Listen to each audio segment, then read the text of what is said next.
nation, under God, indivisible, with liberty and justice for all. Thank you, Vicki. The minutes were circulated before the meeting. Are there any questions, corrections, additions to the minutes as submitted? I would move we approve. I would second. Any discussion? All in favor? Aye. Aye.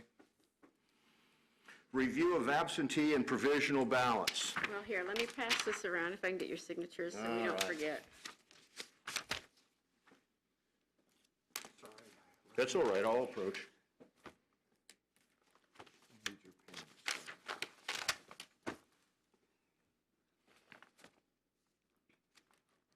Thank you, Ken. Ms. Roush, if you would.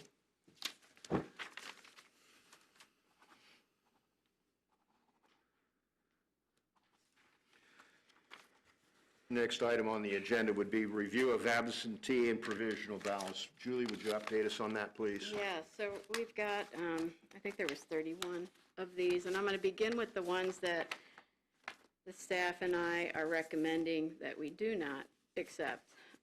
This one, start with one that, what happened was this person was rejected because their voter acknowledgement card was returned as undeliverable from USPS.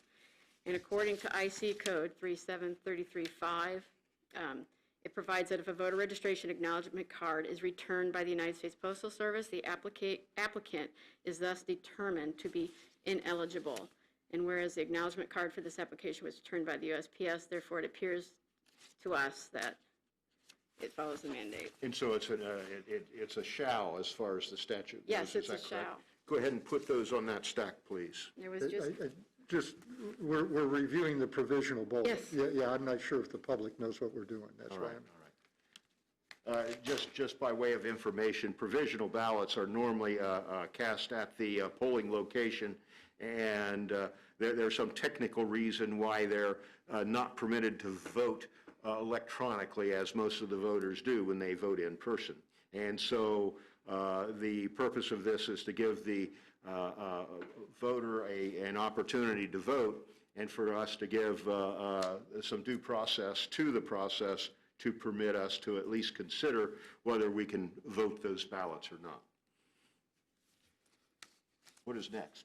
we have another one where they never did come, actually, I think there's several of these.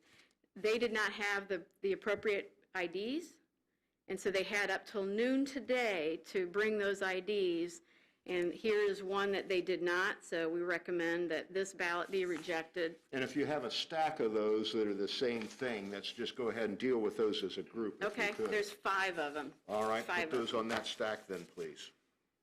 So they didn't have an ID, didn't present an ID, and didn't avail themselves to the statutory opportunity, the remedy, if you will, to come in before noon today. That's correct. All right, what else do we have? We have 4 where they were registered elsewhere. They were not registered in Tippecanoe County. Put those on that stack, please. We have 12 where there's absolutely no record of registration anywhere All right. in Tippecanoe County That or stack, even in the please. state. We have, this one was interesting. We have an attempt to vote twice, and the reason was because they wanted to change their vote. Okay, all right, that probably goes on that stack too. Well, then. what did we tell them? That they could vote provisional. And it would be, Well, had they already voted? yeah, they had already voted. So what are we doing with the vote they already had? That's counted. Their Okay. original vote is counted. Okay, yeah, so they get a This vote. one, we would like to ask that it be rejected. This is their second attempt to Okay, vote. and I guess that's a better, offering them a provisional would be better than risking having them punch us out or whatever might occur depending on. All right, go ahead, please. So now there's 3 here, and this is where they attempted to register, but we did not get all the information that we needed.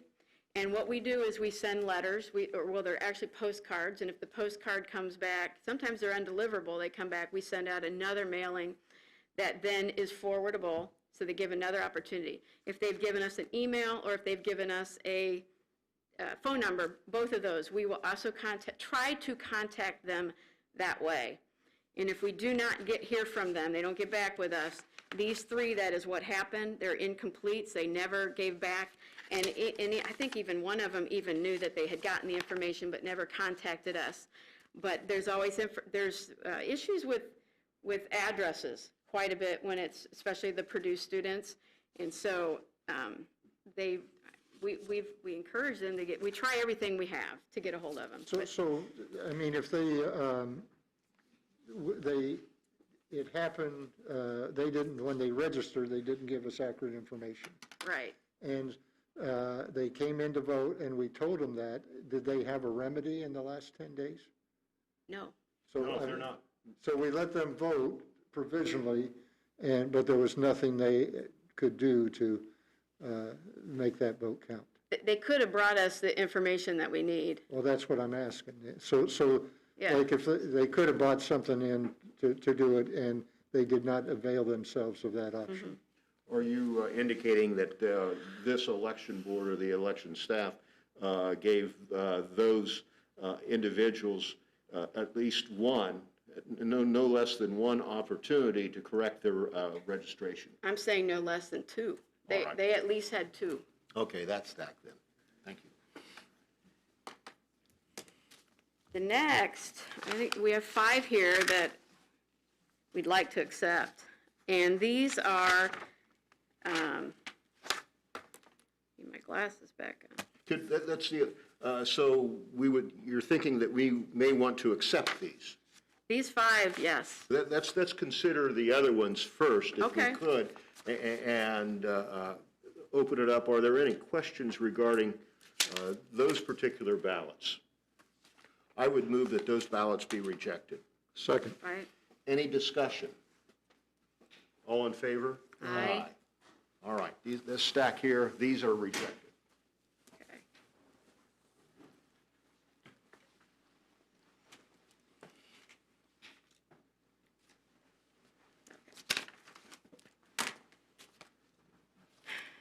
So All this, right, now we have some that the staff will be recommending we approve, and if you would, just tell us about those, Julie. this one here, so there are a little different circumstances for these.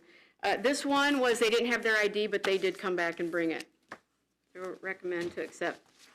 There are 2 in here, and this is, 2 of them were actually the wrong, but it's a clerical error.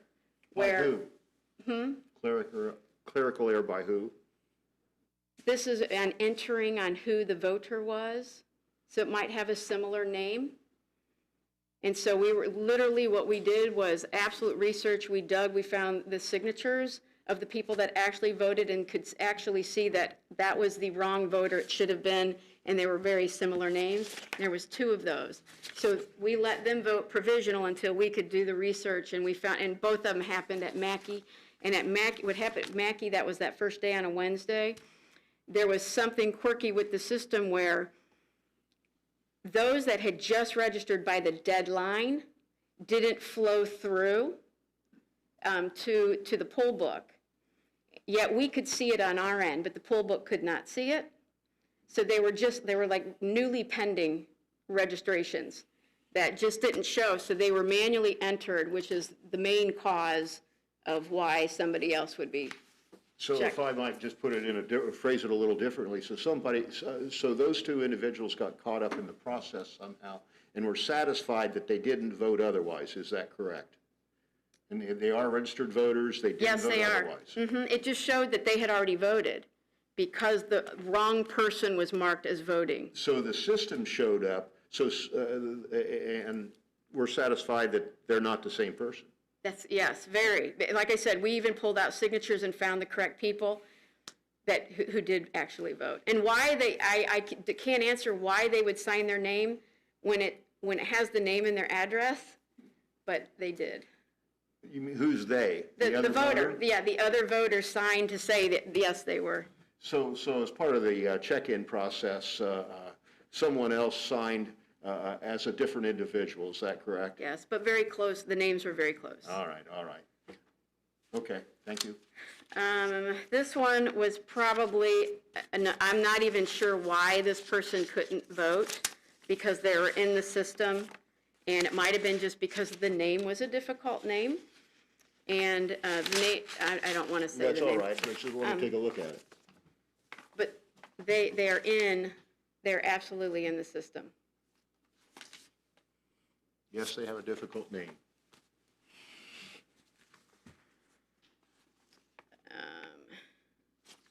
And this is another system error that we wanted to correct. This person is, for some reason, the poll worker thought that they were not a active voter, but they are. All right, so we have 5 of these that are on the table or up for consideration at this point in time. And we believe that, and the staff has researched these and believe that these should be accepted. Yes. Are there any questions regarding those?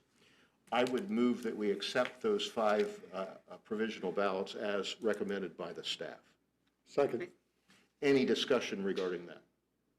All in favor? Aye. So we'll count those 5. Thank you, Germany. If you would, just go ahead and grab them. And these are the rejected ones. Yeah, in fact, are you Go ahead and going let's put to them- take those upstairs to get them counted? That'd be Right. great. Okay.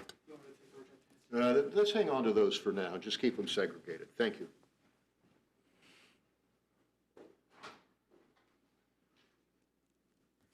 So what do you think happens now? We do the rest of the agenda other than the certification. Yeah, and what he's doing right now is I know that there are people here that want the complete numbers. And so what he's doing is taking it upstairs where there's a member of GBS up there to add those so we have the official list of numbers of votes. All right, while we're waiting for those, let's go ahead and deal with the rest of the agenda. Julie, what can you tell us about election expenses? Oh, Mike would have that. Mike, if you would. Sure. If you're comfortable there, or you feel free. I'm comfortable there, Mail, but I can be pretty loud. All right, all right. First of all, I'm very pleased with I don't know if you guys know some of the factoids of this election. This is the most we've ever done as far as number of people voting, but obviously over 72,000. In our previous record, it was way back in 2008. The most early votes ever cast, we cast over 35,000. The previous record was also 2008. But the thing is, we did hold expenses down. I was pretty pleased. We voted 50,000 more people in the general election than we did the primary, and yet we did not reflect that in our labor expense. You know, you would have expected to have at least like a triple in that, but we didn't even double in our labor expense. The biggest expense still with this election this year, both the primary and the general election, would be your postage. Although we found a way in the general election to reduce the postage because we began to notice early on, I should say Julie did, that people were just hand delivering their ballots. And so the inbound envelope for the ABS was turned into a BMR, a business reply mail envelope, which we were only getting charged for what we scanned. And even though that's a higher rate, we still saved money because of the immense volume of hand delivery. You know, just daily, hundreds here at the office, and we did that setup at Edgeley School, which garnered another 173 that day. Now, Mike, let me slow you down for a moment there. Hand delivery, would you explain that to the people present, what that means? The statute in Indiana provides for folks to be able to drop off their absentee ballot, their mail ballot, like in person. And they could come to the office or on election day proper, if it was before noon, they could drop it off at any polling center. And of course, if a polling center is open during early voting, that's considered election staff in the field. They could give it to an election staffer there. We actually set up a table on the 3rd floor separate from what was going on down here that folks could go up to, and they could just bypass this line. They could go to the attendant on the 3rd floor and turn in their ballot, and we could scan it in and catalog it from there. Didn't we also have a location established on a Sunday afternoon for a drop-off? We did. We had 2 big yellow tents out. Thank you, Steve Klink, for loaning us those. We had them at Edgeley School, which is the dead center of the county, in the parking lot. And we had 173 ballots. How many was it? 137, or 138, actually. And then we had a couple people just come by and ask questions.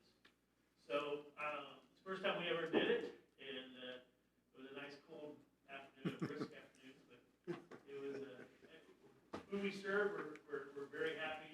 I know Mr. Moore and Mr. Buckleberg came by, and they hung out with us for a little while that afternoon too, so they could see what was going on. But we still followed the law that said it could only be the voter or a member of the household, or if they had a POA. Dropping off a member of their household, we have David's record on clipboards, and we just give it to them at their window, and the workers were all gloved up and masked up, and we wipe everything down after they were done. We took out that old metal ballot box that circulates around the building, and we just right in front of the voter right then, just dropped the box so they could see it fall into the container. Certainly, that was convenient. I know I interrupt you, but. Oh, Mike, I have, while you're at, what is the difference between the postage rates and how much money did we save or, by that? If you have this. By people return, it's kind of a weird thing. I would say that if we had done it the same way that we had, if we went ahead and fixed the postage on the return envelopes, we would have wasted at least $30,000, because we were getting returns of about 100 a day by hand over that 28-day period, and those would have all been franked or posted at about 50 cents for the inbound mail, roughly. And if you're asking about the past, the problem with past, they did not record these kinds of expenses. Broken out. They weren't. But as I understand it, this is something, Julie, that you figured out, and so right now saved us $30,000. Well, I guess, yeah, if you look at. So thank you. But the people, there was a bit of a labor cost to that offset part of that, but it was, basically, we're not paying large sums of money. We were going to have the labor cost anyhow, did we? Yeah. To sort them in, so. Exactly. Yeah, because at one point in time, we actually figured this out, and we, in the spring, Julie and I did a cost analysis of what it takes from start to finish for an absentee ballot. All the labor, all the supplies, all the postage, all the handling involved, and it's $37.50 for every absentee ballot. Every absentee. And so the other thing that would how do I say this? The other thing that gave me pause, that's a good way of putting it, was when people then didn't use that ballot that we put all that tax dollars into. But that is what it is. But that is the most expensive way of voting you can imagine. Okay, most cumbersome, but like this is just an unusual year. We dealt with it. And I think we dealt with it well. What Mike's saying is there were hundreds and hundreds of ballots that were requested that were then surrendered or destroyed so they could vote in person. So that's just, it is the way it is. We had over 640 contact hours with the voters from start to finish. I think that's remarkable. That's the highest level in the entire state of Indiana as far as contact hours. We set a record here at the Tippecanoe office building for in-person voting. Let me flip to that number real quick for you. It's kind of unusual. The previous 41% of the people who voted early actually came down here to this building, and that I found that very, very interesting. And that it was quite a huge number. It's actually 17,000 people voted here, which is roughly the same amount of people who voted entirely on election day. So I did have a discussion with a couple of the commissioners and city council about how we may want to do that in the future, so. yeah, absolutely. We had the highest number ever served with the over 72,000, but it did not yield the highest turnout. That makes about 60.8% turnout. That's still okay turnout. We know we were carrying a lot of inactive on our rolls, but there were 635 unique shifts providing the 740 total contact hours, and over 233 different people served at some point in time from start to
you have any specific questions about that, we can delve into it with greater specificity, but as an overview, there we are. We spent about $10,000 in supplies post-election, so I think we're probably going to be over budget in that line item. So what was the total? Is that the 148? Yes, total, Estimated. There's a few things that might be outstanding, but for the general election, it cost us $148,000. Mike, how does that compare with past years, if you have that information? That's about 30 to 40,000 more, and most of that cost is directly related to the expense of the labor and the supplies that deal with the mail, the volume of mail. We've never done that number, that kind of number before. It's pretty easy to see. We held it down as low as we could, but it is still a big number. It could have been more if we didn't find ways to save. And we will still be going towards the CARES Act reimbursement for When you get a people. grant back, originally applied, we recovered for $34,000. 4,000. That's already been reimbursed. The auditor already has that, and there's a couple others outstanding. Well, we'll submit another one before October 1st, or December. December 1st. All right. Nice job on that. Any questions regarding our election stats so far? No. Let's see. We've dealt with the stats somewhat, or are there other items here on the election statistics that we're going to talk about? Oh, yes. I'm going to give you statistics. So we had over 12,788 applications that were requested. Applications for absentees. About over 430 of those were duplicate applications. What do you mean by that? People would apply more than once. We have huge stacks We of those. discourage that, don't we? Yes, we do. All right. We had, for mail-in and email, all other than voting in person absentee, we had 12,083 applications that were accepted. So we had, I guess, the ballots, absentee mail-in was 11,177, and that does include, military and overseas, so some of those might be faxed or emailed as well. So 11,177. We had 57 ballots were undeliverable. Now, some of those we were able to find. We would call the people and find out what was wrong with the address. We did find that some of the addresses were absolutely right, and I don't understand, why that came back to us undeliverable, but I will say that I had called USPS, and they came right here and picked up a ballot for us and got it to a woman and then brought it right back to us, which we appreciated. And so they did try to work with us on these issues. We had 42 ballots that were late. And by that you mean what? They came in after after Noon noon on election day. All right. We had 19 that had to be removed because they were deceased before election day. We thought that was very high, by the way. And all of them were mail-in. And in all, we had 72,468 then accepted ballots. That includes the provisional. 72,000, how many? 468 cast ballots. I'm sure that the public does want to know about the West Lafayette school race. It stands as it was. You have Amy Austin, Brad Marley, Tom Schott, and Yu Yin still remain the winners. Those are the ones that we were worried about. So, And by the way, did you do anything different or provide any further oversight regarding anything out of Wabash Township? So we talked to GBS. In Wabash Township, and you're talking about the scanning? Yes. So in the scanning, we had some questionable, should these have gone through? But what GBS has told me is that we cannot alter a ballot. So if somebody put a check mark to the right-hand side of something and not in, did not mark in the circle, that we are not to alter that. We also had in Wabash where somebody wrote the president and circled that, but then also did a write-in with the same name, and what would happen is that's not going to count. GBS says that it's nowhere in the law that you can fix that, even though you know what their intent was, that we can't fix that. And we had maybe 25 ballots in question. We did have a couple people that were scanning that we felt that were incompetent. We sent them home. And that is why we even looked at Wabash. But I am told that however the voter had filled out those ballots, stay as is. And by the way, I take it, we're talking about absentee ballots again, aren't we? Yes, yes. And would it be a fair statement that the absentee ballots caused, I don't know whether it's 90 or 95%, but those were the problem ballots, is that correct? Yes, well, we did have some extra issues we had to deal with this year because of that's prolonged really us having close numbers. We have never seen this many people. We thought maybe 300 people did not sign. We're estimating 300 people did not sign their ballot or had a mismarked or had somebody else sign their ballot for them. And they had all the way up to noon to either give us an affidavit or come in and sign. So we literally had to wait all the way to noon to see what was going to be done, and about 20 of them were never, they did not. Noon today? Yes, noon today. And that was pursuant to a court order or what? That's statute. Well, but there was also a court order that came out that said that they gave them that right to have an affidavit, where before we always had them come in and sign. Right. So the affidavit was new because of a court order. We had already followed that, by the way. That was our procedure. We let people come back and sign. We did not automatically ever reject a ballot for that reason. The other issue that we had to deal with was a couple dozen ballots that were put on quarantine for COVID. So we did not count them on Election Day because they're in quarantine. They were picked up on Election Day. They went into a plastic bag and they stayed. And we did not run those until today as well. So those are some new issues that we had to deal with that made it a lot kind of stressful today, to get prepared, because we literally had to wait till noon. Now we're ready to go. Now we can start going on with the absentee ballots. Don't we normally have this meeting start at 1 o'clock? I take it that's why we started at 2:30. Yes. All right, imagine that. What else can you report, Julie? Well, that's all the statistics. That's everything for the election. I would like to certify the election results. I thought they were going to bring them down, the 5, but what you have in front of you are election results minus the 5. All right. And the paperwork, no matter what, you're going to have to sign on Monday, because we have to. There's a lot we have to close out in the system because of the absentee before we can even print out the report that has everything for you to sign. Those 5 votes won't affect the school board. No, it won't, and that's why I brought that up, because they will not affect them. And this is the most up-to-date, just missing the 5. So are we thinking that Kent and I and you will need to sign off the official report on Monday sometime? Right, it's not due until Monday anyways, but we have to certify today that these are the correct results. What do you think is? I can go over there. Yeah, I'm not sure why. Well, they have to manually enter them, Right. which might be what's taking some time.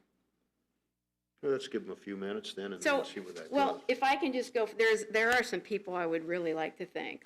This was I have some notes about that too. It was a difficult election. A lot of hours went into this, and it went in for months. A lot of planning and trying to make sure that this all runs smooth. And one of those things was PPE. PPE, people might not really realize on how much effort that took, because you had to organize. If you could see how it was stored over in the old jail, boxes and boxes of stuff, and we had to get that organized. And actually, we ended up bringing it to my house so that they can be organized and put into buckets that we rented from U-Haul, so that every single place would have everything that they needed, and it was all in one tote. And it took a lot of work, and then it took a lot of work to put it all back together. And, one of the departments I really want to thank is the maintenance department, Tony Dildine. He came all the way to my house, to pick all this stuff up and take it back, and they're going to store it for us, and it's quite a bit. And as you know, most of that came from the Secretary of State. Without the Secretary of State, this would have been a lot more difficult, but we'd made the order through the Secretary of State, and they got it to us, and they did a good job on doing that. It was very helpful. IT, I tell you, they're shorthanded. IT is shorthanded. Max is back there at Kent Croft, but it got to the point where I felt I couldn't do anymore. I was already working late at night. And I sent an email to Kent Croft. I'll tell you, the next day, they had people helping me. Boom. And so I really want to thank IT. Another department, the assessor's office, we could not do. We're so limited in space and limited in printers. And the assessor's office, Eric Grossman, whatever we needed, he was right there. He let us use his printers, he let us use his space. And they were such team players. And along with James Werner, if any of you got to see the app that was on, that we used not only for early voting, but on Election Day, what happened with that was apparently the assessors have some sort of map app. And James Werner, a long time ago, had brought it up to me that this might be something that we can do. And I gave him a call right before the early voting started. And he said, sure, jumped on it and started creating this. And he worked with me in the middle, you're talking midnight. He's on the phone with me, showing me how it works, through the Zoom meetings, and just the effort that he put in. And again, Eric Grossman, his boss, the assessor, it was all because they allowed this. And I am so just appreciative of all these departments that were so willing to work as a team and to help us out with this election, because we could not have done everything we did without them. And another, even TEMA, we have the last election, boxes. I had no place to store it. And what did they send over? These huge containers, and they pack it all up, and they took it out of here. And that was a huge help too. Otherwise, we already had a room that was taken up half of that room because of the storage. Just very grateful. So I wanted to stress my gratefulness to these departments. A question on that, the PPE, do we have a bunch of that left? Yes, we do. Is there some way we can distribute that to? So at one time, the Secretary of State had said it's only for election, and that was after the primary, and so we kept that. Now, what I've told maintenance is, I will be getting a hold of the Secretary of State to make sure, can we go ahead and give it, because we still have hand sanitizer, we have cleaner. There are some things that, like we have the sneeze guards, which was one of our favorite things that the Secretary of State gave us, which was that big plastic stand. It was pretty durable. We would like to store that for future. But if they give me if they say it's okay. Because there will not be an election next year. That's correct. And so. We don't want it sitting around. So they did ask us to save bottles, and we'll do that because they gave us special dispenser bottles, and they're empty. We'll empty them and just store those. And so I'll let you know what happens on that. And I would like to thank my staff, but they're not here, and I can't. Oh, Juan's back there, but and so when they come back down here, there's a few words I'd really like to say to them. All right. Ryan or Joe, anything? I'm going to just say one thing on this, and this is in light of what's going on with people claiming the election was fraudulent. The 233 people, half R's, half D's, work wonderfully together. And I can't believe that isn't true in every place across this country. R's and D's, it's citizenship. We do this because this is one way of giving back the 72,000 people that vote. They exercise their citizenship. But I just want, as I hear that our election is fraudulent, I want to know in every state, in every precinct, in every voting center, It was Rs and Ds working together, teamwork, and that's why this is an election we can be proud of. Yeah, we should be. You know, somebody brought me flowers yesterday, and it was very sweet, opposite party, and it was it was just very nice, you know. Well, particularly, let's face it, we had 233 people that worked this election for us.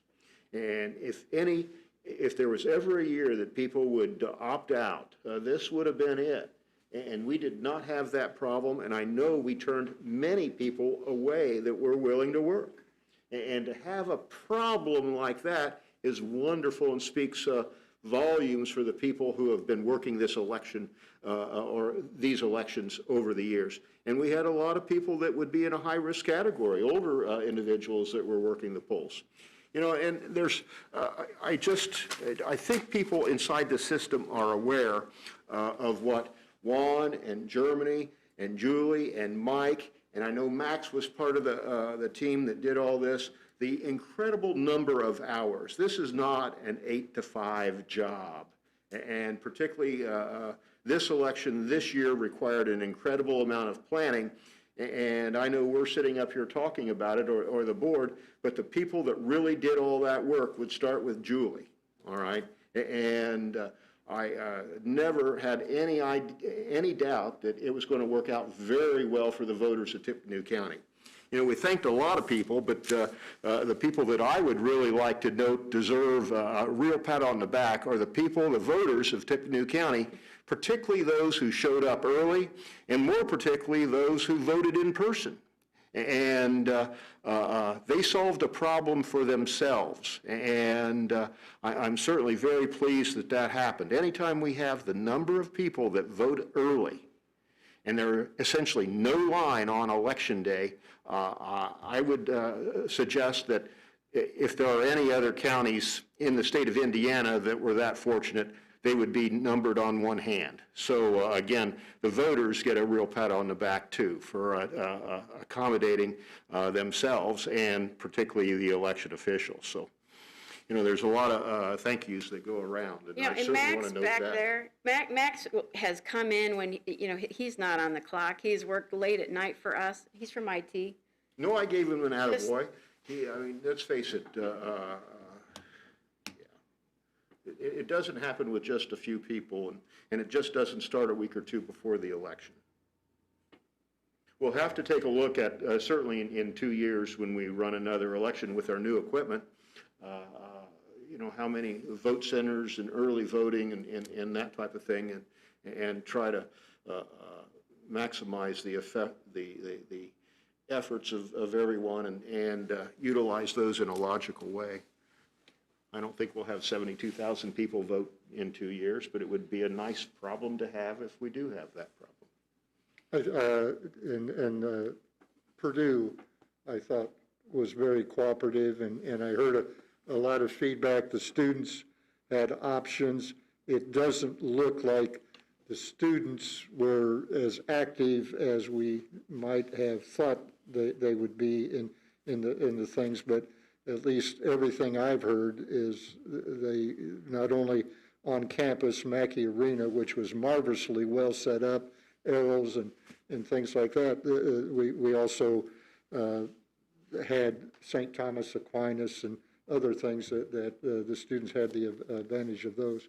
And I also sort of want to think, as I look at the people that do this, it's multi-generational. You know, one example is Barb Knuckle and her father, Jim Burwell, who was a predecessor on this board and set the standards that we follow, where we all get along and work together. I know in our neighborhood up in Highland Park, the Roush family, that they have done that, and really appreciate the fact that there's people that this is their project. We have a very good group here, the League of Women Voters, other than some people think you're a sexist organization. but you know, we do it right here, and I feel good about that. Well, and let's face it, the media got the news out too. Yes, they should. Our partners in the media have done a nice job. What we might do, It's not on the agenda, public comment. Should we go ahead and just roll into that and while we're waiting for the other material to come from upstairs? Any public comment? Step up, please. I actually have a question. Can you talk a little bit more about GSB and how, because when I did the absentee, what you're talking about with the GSB, is that the vendor, right, for the, who is GSB and how are they impacting? Government business systems? GBS. GBS, and how is that impacting whether or not we call a absentee ballot valid or not, or I'm not. It's the law. He quoted the law to me. I mean, Okay. he's been doing this for many years. He's been a commissioner in Indiana. He's been also a clerk. And he, like I said, when I saw some issues with some ballots that I thought there should have been something done with, he said, you can't do that. And So is that different than what we did in the primary?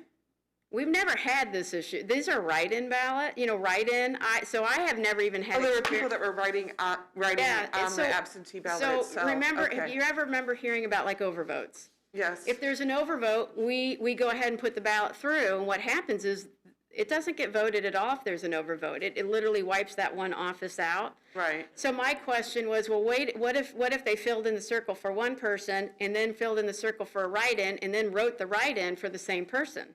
Okay. And so that was one of my questions. Okay. And he said, you can't do it. It has to be exactly, if we were ever, like we have what we call spoiled ballots. So So spoiled would you ballots, count that then, or not count that? it's not counted. It's not counted if And you. even though okay. and that was my question. And by the way, there was two of them. Okay. Okay. But it was a question that I wondered. But it also goes to show that the ballots that are by hand, they do carry error. Oh, sure. They carry error more than what the machines do, because you can correct it right then and there. We had one person here that wanted to vote a second time. That's not the only it's not the only request that we had to do that this election. People felt that they might have done something wrong. But going back to that scanning, with the spoiled ballots, the spoiled ballot doesn't go through because sometimes the creases ruins the bar marks on the side and it no longer will accept it. So we recreate it, but we have to recreate it exactly how that person, whether they did it right or not. And there were people that marked who they wanted for president, and then as a write-in, they would put, Donald Duck. And that's, well, guess what? No vote cast. Okay. Thank you. Thank you. Anyone else? Jordan? I'll just first say thanks for the work you all do. We appreciate it. Something I have a question about, in St. Joseph County, there were some poll workers who apparently started to catch COVID, groups of them, related to votes sites. Have you heard of any issues of one site having like several workers? I'll get there. No, none. No. In fact, we can report that we did get word that one of my staff members that had been working at a poll site, we found out by morning that she may have been in contact, so she was removed from the poll site.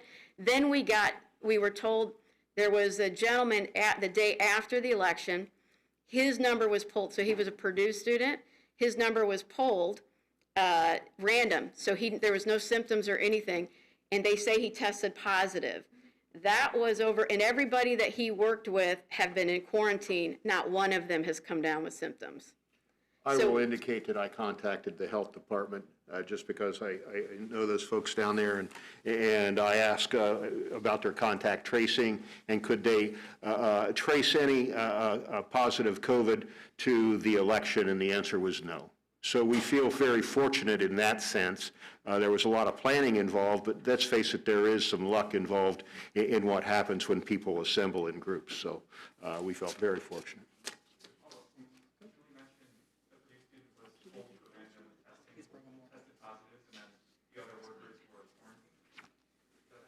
I elaborate on that. I think I I'm know what sorry, I you didn't mean. hear.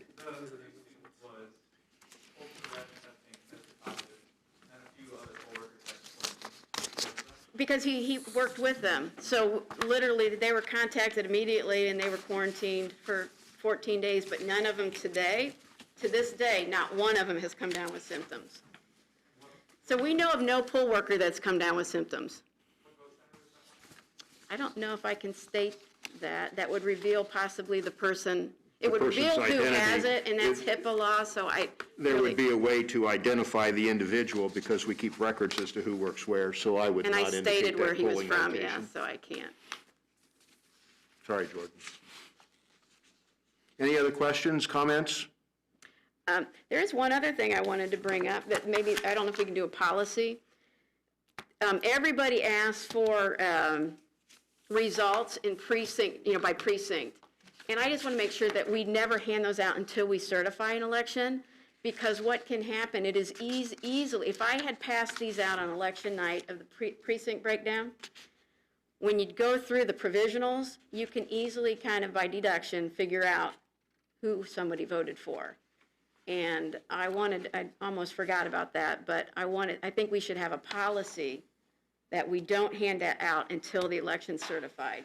Well, you're the board secretary, put that in the notes for a future consideration. Okay. Yes, Joe?